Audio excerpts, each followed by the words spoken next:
đây một phun mi đừng năng lõi trong prap đây mẹ đây cha ôi bắt chấp một prap đây thì đây đang hơi đây khơi đi không tục tắc ngay món nua man khơi đi không tục tắc nung pi cam mà đừng không ai miên côn bắt chấp một prang đây tê không ai phải giật tục nua nó trong một prang đây đúng không đúng không nó cho prang đây đây có phải chất đây ôi bạn ơi hot hay mình riêng miên câuนึงđây và bom chọn màn côn miên câu với cái tà riêng câuนึงđây này nắng ó nữa mai có tay một phẹp bồn hả chạy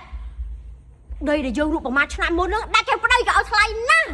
đừng nâng lo bồn chọn bàn lùi phù lớn hay bờ lúc đây đừng sống bàn ấy nấy cho cái thằng lái than lụt bằng mặt năm môn này ประมาณឆ្នាំមុនយើងទាល់យើងចង់លក់តែឥឡូវយើងលែងទាល់ហើយទៅលក់ធ្វើស្អីទុកធ្វើផ្ទះធ្វើអីនៅទុកចែកកូនចែកចៅឲ្យទៅលក់ធ្វើអីដីមួយច្រវិចនោះបានប្រមាណហ៎បានរៀងក្រាស់ដែរណាប្តីម៉ែតែមកប្រាប់ចង់និយាយថាលក់ឲ្យយកលុយមកធ្វើអីទុកដីទៅទុកចែកកូនចែកចៅទៅថៃហេតែយកលុយមកគេចែកបែងចែកធ្វើនេះធ្វើនោះវិញធ្វើស្អីធ្វើទៅធ្វើអីក៏បានដែរឲ្យតែមានលុយខ្លួនឯងគិតតែអញ្ចឹងចូលពេលដែលកូនកើតមកទៅមានអីចែកឲ្យកូនទុកមួយច្រវិចនោះទុកឲ្យកូនទៅមិនផងអត់យកកូនមួយជីវិតនឹងផងអត់យកកូនហ្មងអីហ៎ចឹងដីនឹងអត់លក់ហ្មងអីហ៎អត់លក់អីអត់លក់ទេប្រាប់ម៉ែវិញទៅថាខ្ញុំលែងលក់ហើយព្រោះពីមុនយើងទាល់យើងចង់លក់តែឥឡូវយើងលែងទាល់យើងលក់ធ្វើអី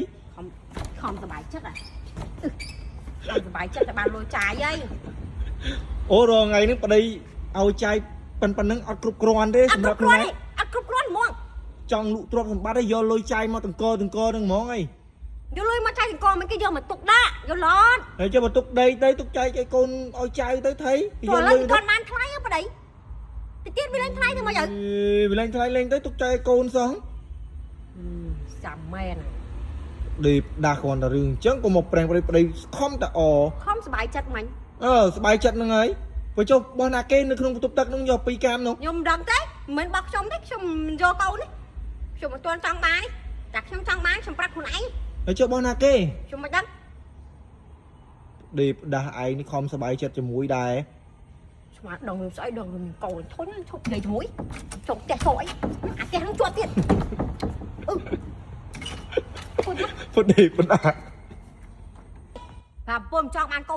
នមានកូនយើងគិតតែរឿងកូនហ្នឹងទៅណែនឹងល្អហ្នឹងម៉ែក៏តែមកប្រាប់ពុនថាចាដីដែលយើងរូបប្រមាណឆ្នាំមុនហ្នឹងដាក់គេប្តីក៏ឲ្យថ្លៃណាស់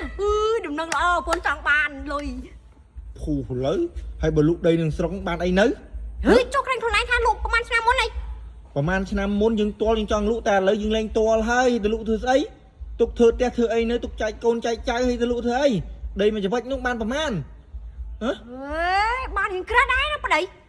ម៉ែតែមកប្រាប់ចង់និយាយថាលក់ឲ្យយកលុយមកធ្វើអីទុកដីទៅទុកចែកកូនចែកចៅទៅថៃហេតែយកលុយមកគេចែកបែងចែកធ្វើនេះធ្វើនោះវិញ